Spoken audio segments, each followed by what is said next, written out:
If you've ever opened Canva and thought, I wish I could use my own brand fonts, this is the video that changes everything. Today, you'll learn exactly how to upload your custom fonts to Canva and start using them in your projects. Fast, clean, and no guesswork.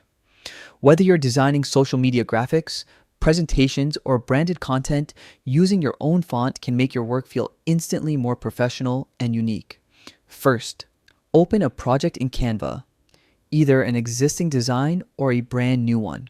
Click on any text box on your canvas. This part is important because selecting a text box activates the font menu you'll need. Once the text box is selected, look at the toolbar at the top and click the current font name. That opens Canva's full font list. Don't worry about scrolling through everything. Your goal isn't to pick a default font. Instead, look to the top right of that dropdown and click the option that says Upload a font.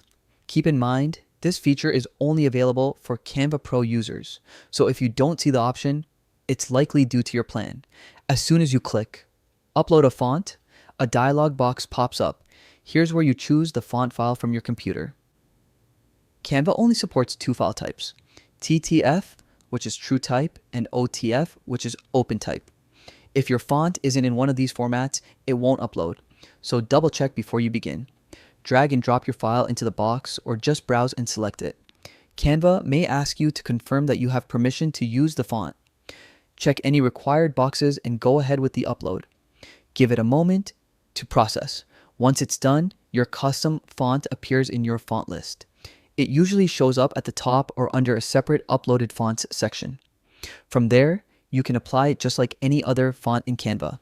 Click your text box, select the font, and it's instantly active in your design. And that's all it takes.